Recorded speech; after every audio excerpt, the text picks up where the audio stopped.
Hey, everyone, just a note at the top that we've got a couple of unbleeped curse words in this episode, so you've been warned. Jordan, if I could wave a magic wand and you would never have to hear the words debt ceiling again, would you be interested in that? Yeah, absolutely. Jordan Weissmann covers the economy over at Semafor. I mean, obviously there's risk. This is some sort of monkey's paw situation where I get rid of the debt ceiling, but then everyone else around me has like a pig face or something, and I'm the only one with that, like some Twilight Zone situation. But yes, I would risk that to get rid of the debt ceiling at this point. Absolutely. I mean, it's funny, I just sense this weariness among anyone who has to bring it up. All right, but we are going to begin with the debt ceiling. That showdown in Washington. This is something that could have a major impact on your money and global markets. And here's what's going on. Everyone's just like, yeah, this again? Indeed. Scott McFarland is on Capitol Hill. He's following it for us. Scott, the more people learn about this, it seems like the more they want to shake their head. Good morning. Yeah, absolutely. Like, ugh. It's like every time this comes up, it's a combination of panic and ennui. This moment of panic and ennui was sparked by a letter from Treasury Secretary Janet Yellen. She was informing Congress that as of last week, the U.S. has bumped up against its $31 trillion debt limit. That means Treasury is now taking what she calls extraordinary measures to continue paying its bills. That's where the panic comes in. Eventually, we're going to run out of cash. And, and the day we run out of cash is what's called the X date. Right. The X date. Ooh, that sounds so dramatic. Yeah, the X date really is dramatic, right? Like, because that's when everything is real good and fucked, right? Like, this wouldn't be. It's like that's when everything goes to hell. But then there's that ennui, because we've hit the debt ceiling before in 2021, in 2013, in 2011. It has happened so many times, but it's been a while since it's unfolded with a brand new Republican Congress where, hardline fiscal conservatives suddenly control a critical number of votes. And that is what is sort of adding to this sense that maybe catastrophe actually might unfold this time, that this time might be different. I guess what you're telling me is, like, we may not want to talk about the debt ceiling, but we're going to have to talk about it. We're going to have to talk about it. Today on the show, the looming fight over the debt ceiling. Again. I'm Mary Harris. You're listening to What Next? Stick around.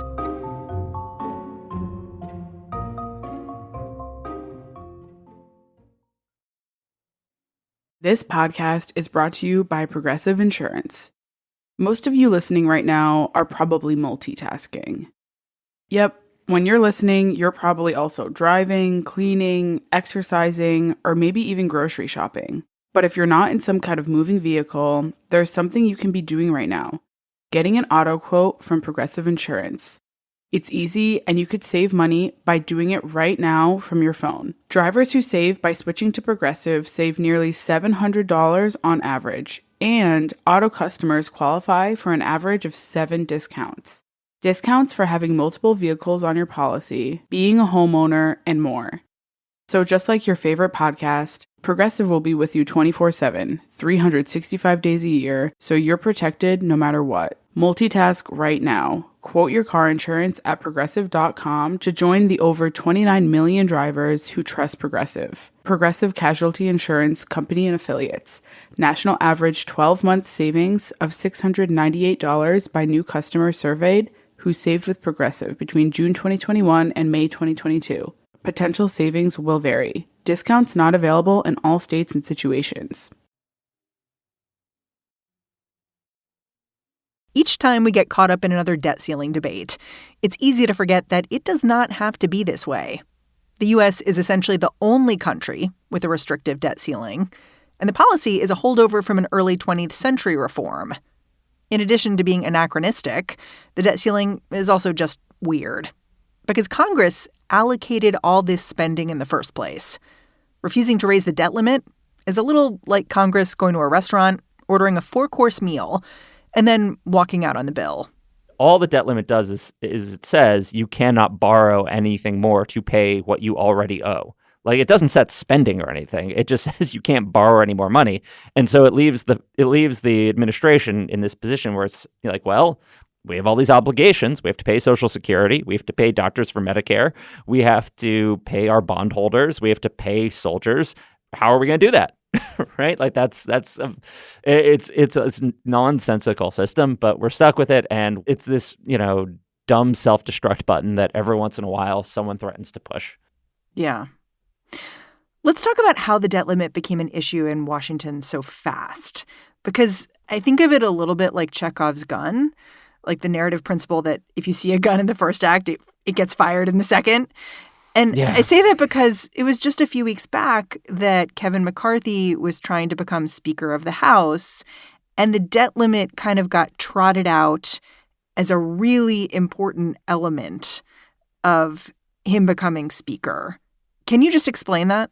Yeah. So when Kevin McCarthy was trying to become Speaker, he had to deal with this group of approximately 20 holdouts that were from the House Freedom Caucus and were, for the most part, just hardcore conservatives and hardcore fiscal conservatives.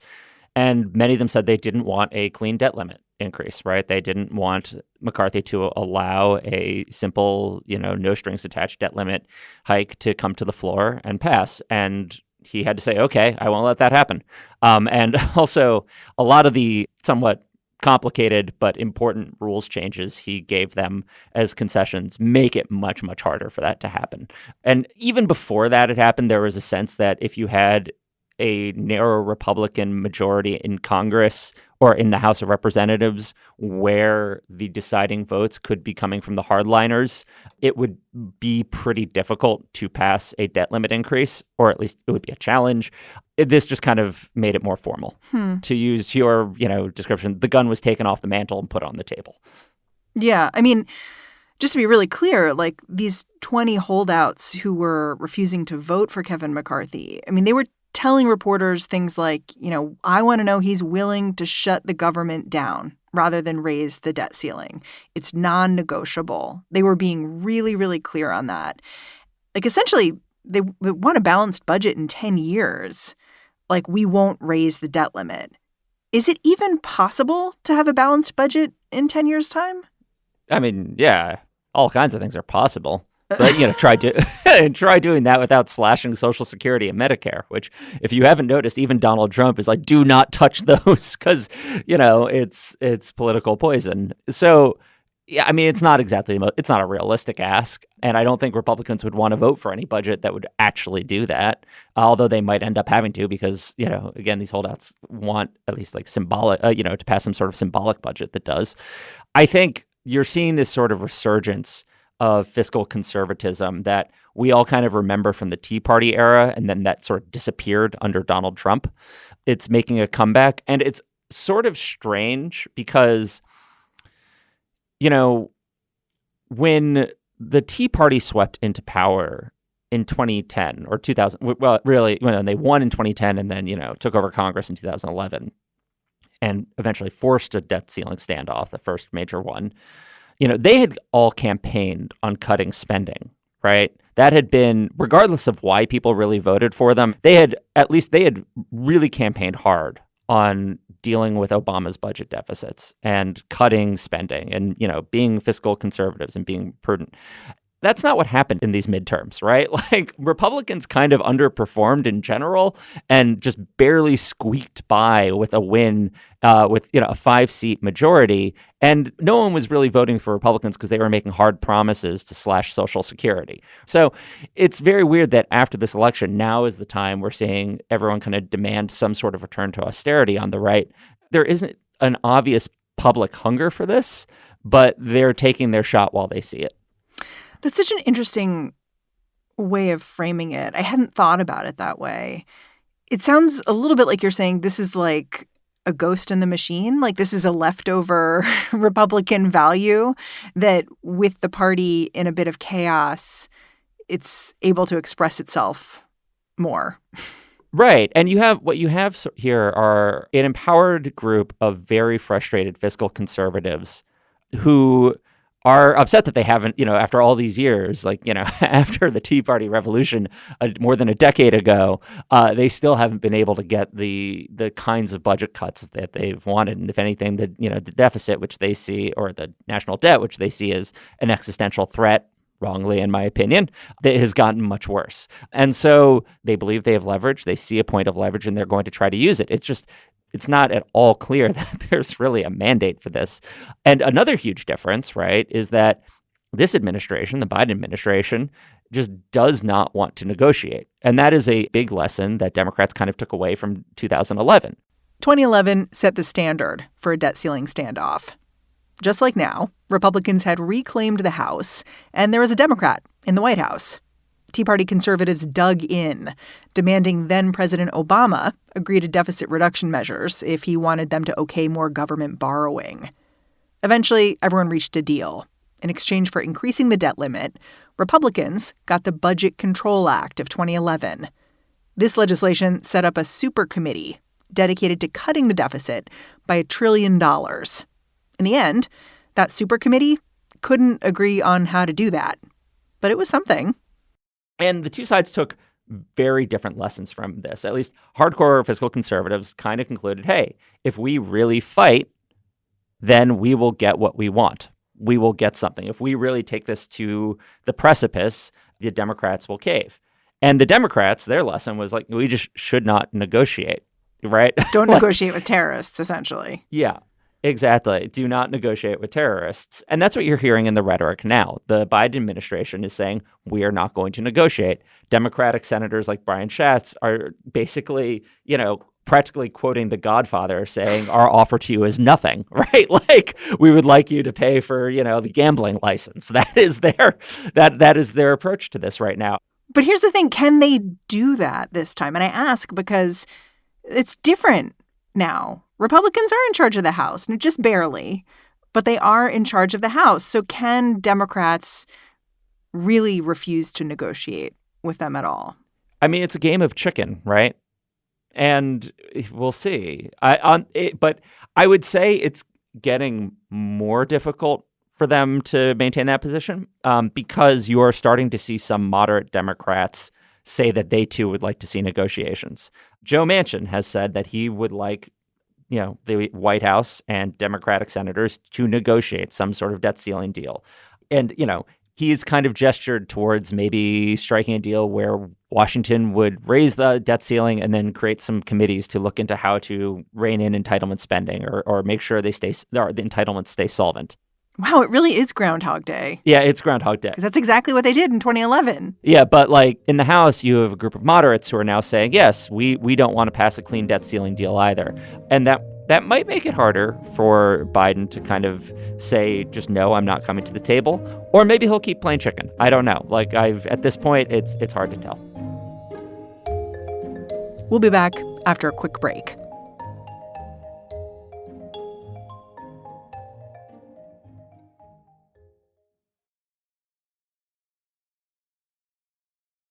For now, the Treasury Department is taking extraordinary measures to make sure the government's bills get paid. But eventually, if Congress is not able to reach a deal to raise the debt ceiling, the cash will just run out. Jordan says you don't want to find out what happens when it does. Everyone talks about it as financial Armageddon for a reason. It would have, it's kind of a cliche at this point that everyone just inserts as a line into their stories about this. But, U.S. Treasury debt is the bedrock of the entire global financial system, right? It's even more than the dollar, arguably. It is Treasury debt. Often when you are talking about the dollar, you are really just kind of talking about Treasury debt. That is what makes the world go round. If you start calling into question whether or not Uncle Sam is going to pay creditors what they are owed, it could just set off a chain reaction that is very hard to predict and could be very, very, very ugly. What are the worst case scenarios here? I mean, let's go to a dark place. Okay, so it depends. It depends on how the Treasury Department decides to respond if we really do get to the X date. One of the options for the Treasury Department is what's called prioritization, which is what it sounds like. They would just decide that they were going to pay some people and then not pay others until they had enough money in the account to do it. So Social Security checks go out, but like Postal Service employees don't get paid or something? Maybe, but most importantly, bondholders would get paid, right? Like they would prioritize bondholders above everything else and then figure out whatever money was left over, they would use that to pay the bills. Would there be like a run on the bank? Like people being like, oh, I got to get out of treasuries. If the Treasury Department did just prioritize debt payments, you probably wouldn't have a run. But the issue with prioritization, well, one of the issues with prioritization beyond, whether or not something might go wrong while you're attempting to pull it off is just it's not obviously legal. It's like why are we, is the Treasury Department really allowed to pay bondholders but not pay Social Security recipients? Like, that's not like right, obviously. Like, they weren't elected. It's like, to do that. So, and now if the government doesn't prioritize, right, and it does just default, then that is a earthquake in the financial system because all of a sudden the soundness of Treasury debt really is just called into question. And, I don't think anybody really knows exactly what that looks like. The Fed has tried to game that out a bit and decide like what they would do, but it's not, I don't think anyone's really mapped the fallout of what that would be except for, it would be real freaking bad. The severity of the impending crisis and the total impasse in Congress has some observers throwing out absurd solutions. One idea that we've talked about before is that Treasury could mint $1 trillion coin and use that to pay its bills. But Janet Yellen is not so hot on this idea. Another suggestion is that Joe Biden could invoke the 14th Amendment to nullify the debt ceiling. Again, not very likely. There is one card left to play if Congress cannot reach a deal. It's called a discharge petition. So this is an old tool that you can use in the House of Representatives. If there is a bill that has majority support, but House leadership won't bring it to the floor for a vote, you can file one of these things, this discharge petition, and force a vote with it, right? And from time to time, these have been used to varying degrees of success. One of the most famous instances where someone tried to deploy a discharge petition was back with the Civil Rights Act of 1964. They filed one to try and force the Rules Committee which had kind of bottled up that bill, to release it for a vote. It didn't actually work, but it did create a lot of pressure. And eventually, they kind of relented. And obviously, we got a Civil Rights Act. But the idea here is that, say every Democrat just wanted to vote to hike the debt ceiling, and you could find like 5 moderate Republicans who also just wanted to hike the debt ceiling, you could then file a discharge petition and just force the vote, no matter what Kevin McCarthy had promised. And it would happen like right away? No, that's the problem. It takes a really long time. There are all these complex rules about how they work. A thing has to be sitting in committee for 30 legislative calendar days, which is a long time. And you'd have to get started with it like now-ish to get it done by early summer, I think. There are just all these technical aspects of it. And one other thing beyond that is if a Republican crossed over and voted for one, they would take massive heat from their own party, probably. I mean, even if Kevin McCarthy secretly in his heart of hearts was happy about it, there would still be lots of, conservative voters in the base who would be just infuriated. Just because you're helping the other team, not even because of like the base issue. Right. And so it's just not clear how reliable an option that is. If that's more realistic than the Biden administration at least trying to negotiate some sort of fig leaf deal, I don't know. But it is. You are going to hear the term discharge petition often over the next few months, probably, because it is one of the important procedural options that is in the background coloring this whole debate. It seems to me that both Republicans and Democrats are making a bet here, that the American public is not going to blame them if something goes wrong. They'll blame the other guy. Do you have any bets here? Like, as we creep closer to this deadline where the extraordinary measures aren't going to be doing all they can, who are all of us going to be pointing the finger at? My guess is the public would probably side with the Biden administration over the GOP on this one, just because, like, every time there is a debt ceiling fight or a government shutdown, it tends to be the instigator who loses out in the PR, in the public relations war. It never goes well. And so I kind of assume that it won't be good for Republicans. But the problem is that the critical group of fiscal conservatives, the House Freedom Caucus types, aren't really, they're not responsible to the whole public. They are responsible to their voters. And most of them come from very, very deep red districts that would probably, view this situation differently. So I don't think it would be good for Republicans on the whole, but I don't know how much that's going to influence, the critical votes. On the other hand, if you do have the flip side, the counter argument here is that if this is looking absolutely terrible for moderates, right, for those Republicans who are in Biden districts that went red during the midterms, then that might create pressure on them to finally just go along with something like a discharge petition. That's the other potential bet you could make here. If you were in the White House right now, what would you recommend doing? Like, you have a deadline. You've got a few months here to work with. Like, what's your move? What would I do? I think that at least as an opening gambit, if you're the White House, this is, saying I'm not going to negotiate is probably the correct move. I don't think you want to give up too much too fast here, right? Because whatever you offer now, if you start negotiating, is probably not going to be the last offer you have to make. So I don't think the Biden administration is handling this wrong right now. And should they negotiate at all? I don't know. I mean, I in my heart of hearts, I wouldn't want to. Yeah. We've talked about how we don't have to have a debt ceiling. Is there any path to getting rid of it at this point? Or is that not possible essentially because it's become such a useful weapon for the Republicans to wield, to say we won't raise this debt ceiling unless you do X? And so there's just no way that they'd ever give up this tool. I don't think realistically we're ever going to get rid of this thing. We're not going to do it in the near future. It's just going to linger like some kind of horrible ghost of 1917 haunting the House of Representatives. The ghost of debts past. Yeah. Jordan Weissmann, I'm super grateful for you coming back on the show. Thanks for having me. Jordan Weissmann is now the Washington editor for Semafor. Go check out the daily newsletter he's editing. It's called Principles. On Friday, President Biden announced that he and Speaker McCarthy were going to have a little discussion about avoiding the debt ceiling calamity. So far, that invitation has not yielded any results. All right, that's the show.